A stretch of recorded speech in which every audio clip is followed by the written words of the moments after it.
Hello guys, welcome back to my channel. কেমন আছো তোমরা? আশা করি ভালো আছো। আমরাও খুব ভালো আছি।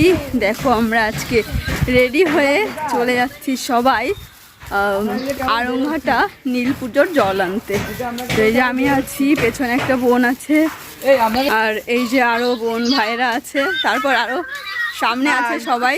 তো এই বছরও আমরা চলে যাচ্ছি আড়ংঘাটা। এবার আমাদের মধ্যে শুধু মাধুদিই নেই, তাছাড়া সেই জন্য আমাদের টিমটা একটুখানি শূন্য শূন্য। মাধুদি ভিডিওটা দেখলে তোমার জন্য আমাদের খুব কষ্ট হচ্ছে মাধুদি বলতে। তো গাইস এই যে আমরা বসে পড়েছি, টোটোয় করে যাচ্ছি।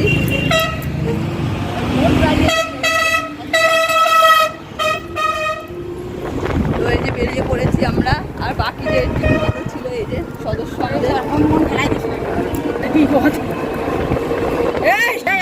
দেখা হচ্ছে একবারে ফাইনালি তোমাদের সঙ্গে ঘাটে গিয়ে। তো চলো, এই যে গাইস আমরা নেমে গেছি, একদম গেটের সামনেই আমাদেরকে নামিয়ে দিয়েছে। আমি চলে এসেছি। দাঁড়া, তুই কোনে?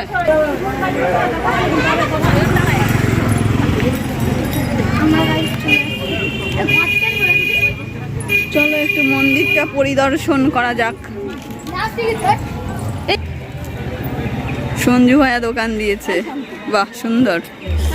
কি আমি তো বাড়ি থেকে ঘট নিয়ে গেছিলাম, তার জন্য আমি আর কিনিনি। তো যাদের ঘর শিখা ছিল না তারা যে কিনছিল, তারপর কিনে নিয়ে আমরা চলে যাব মন্দিরের দিকে। তো এই যে ঘট কেনা কমপ্লিট, আর আমরা মন্দিরের দিকে বেরিয়ে পড়েছি। এখানে একটা সব থেকে বেশি মজার ব্যাপার হচ্ছে মন্দিরে ঘন্টা বাজানোটা। ওই দেখো কত উপরে একটা ঘন্টা বাঁধা আছে।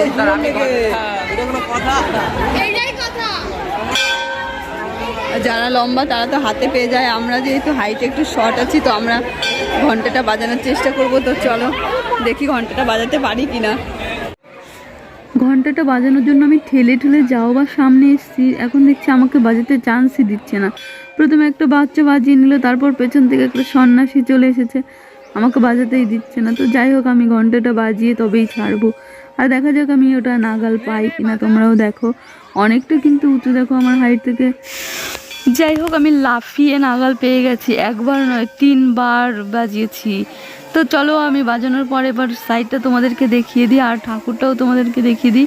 এই হচ্ছে রাধা গোবিন্দ, আর রাধা গোবিন্দর মন্দির এটা যুগল কিশোর মন্দির, এই মন্দিরটার নাম। তো এখানে দেখো আমি তো প্রণাম করে নিয়েছি, এবার চারিদিক থেকে প্রচুর লোক এসে মন্দিরের চারপাশে বসে আছে যে। তারপর দেখা হয়ে গেল আমাদের পাড়ারই একটা বৌদিদের সঙ্গে। তো আমি ওখানে গিয়ে বৌদিদের সঙ্গে গল্প করছিলাম, আর আমার ক্যামেরাটা আজকে ধরে দিচ্ছিল সুমন।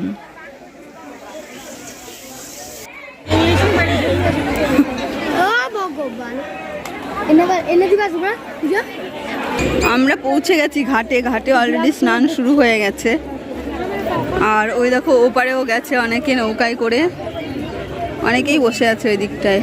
আমরা এই ঘাটে স্নান করব না, আমরা চলে যাব লোকনাথ মন্দিরে ওই ঘাটটায়। তো চলো বেরিয়ে পড়া যাক। দারুণ দারুণ নাড়ু গোপাল আছে এখানে দেখছি। চলে এসেছি আমরা লোকনাথ মন্দিরে। মনে হচ্ছে লোকনাথ মন্দিরে কাজ চলছে, তার জন্য ওপরে বাঁশ বাঁধা রয়েছে। এগুলো কিসের তুলা রে? চলো মন্দিরটা তোমাদেরকে ঘুরে দেখাই। হ্যাঁ যাবো তো, চলো ভেতরটা দেখে আসি। কিন্তু মন্দিরটা ভয় লাগছে যেতে, হনুমান বসে আছে।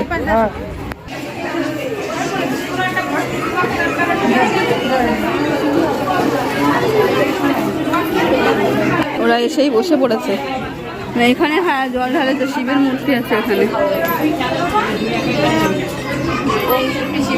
হনুমানগুলো তো খুব সাহসী। এখানে মহাদেবের পুজো করে প্রসাদ ফেলেছে, আর হনুমানরা সেটা খাচ্ছে।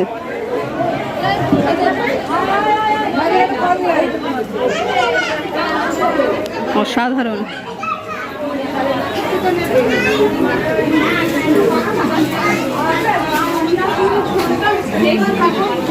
ওরা এখনই ক্লান্ত হয়ে পড়েছে।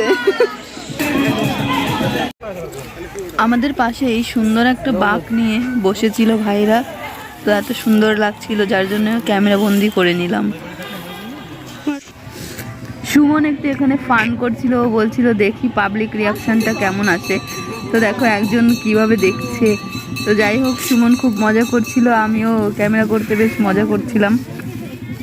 তো গাইস আমাদের এখানে ঘোরা কমপ্লিট হয়ে গেছে, আমরা চলে এখন যাচ্ছি আমরা ঘাটে। নাইতে যাব, নাইতে এই ঝাউ গাছটা নিয়ে একটা ফটো তুলে এখন আমরা নাইতে যাব। আমরা ঘট নিয়ে চলে এসেছি। তোমাদের দেখো আমি নাইয়ে ঘটে দেবো। সুন্দর করে কলকা করেছি।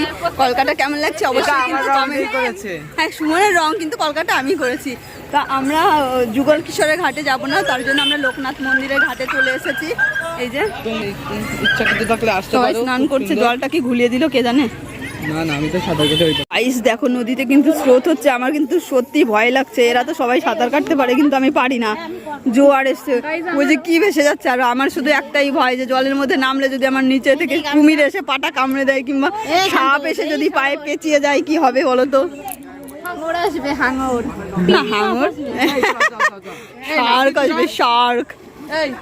না লাভবো কেন আমরা?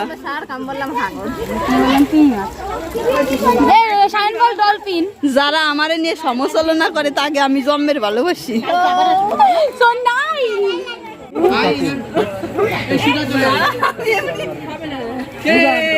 আমার এমনি খুব ভয়। আবার এই আরেকজন আমাকে বলছে, আয়। প্রকাশ করে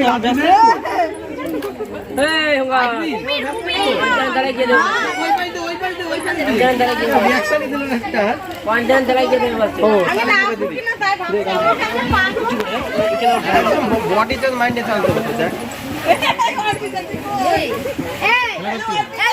আরে দেখতে পাচ্ছি না আমি তোমার খুঁজে পাচ্ছি না।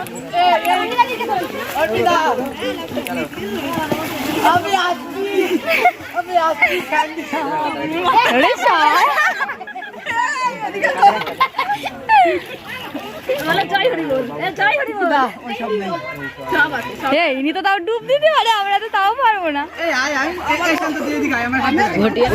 গাইস এই দেখো আমরা চান করে উঠে পড়েছি, এই যে ফুল নিয়ে নিয়েছি।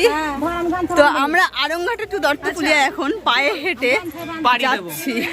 দূর দেশে পাড়ি দেবো। আমি আছি, এই যে আমার সঙ্গে আমার টিম। তো চলো বেরিয়ে পড়ি। অডিয়েন্স অডিয়েন্স নয়, এর উপর দে ওটাই। এই পাশে যাবি রে। না ধোনি।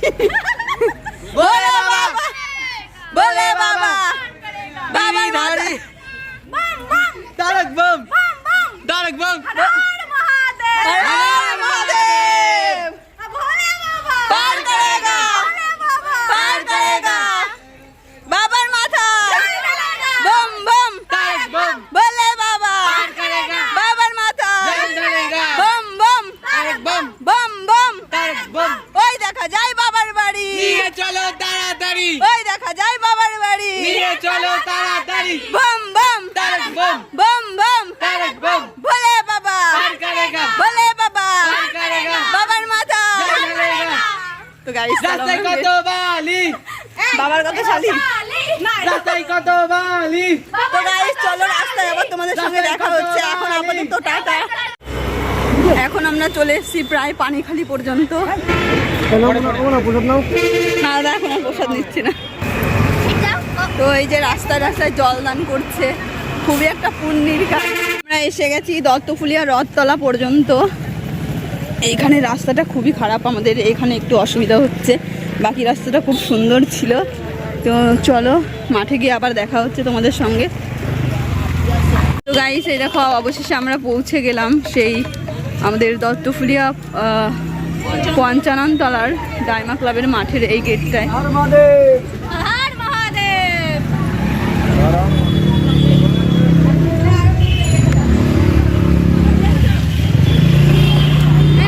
আমাদের মধ্যে থেকে কেউ কেউ চলে এসেছিল গাড়িতে করে, ওরা হাঁটতে পারছিল না তার জন্য। হ্যাঁ पार करेगा, जल ढलेगा, पार करेगा। तारक बम, तारक बम। নিয়ে চলো তাড়াতাড়ি, নিয়ে চলো তাড়াতাড়ি।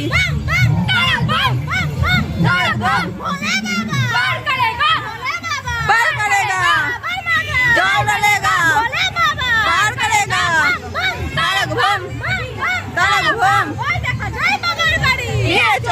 নিয়ে চলো তাড়াতাড়ি নিয়ে চলো তাড়াতাড়ি তারেক বাম বার করেগা বলে বাবা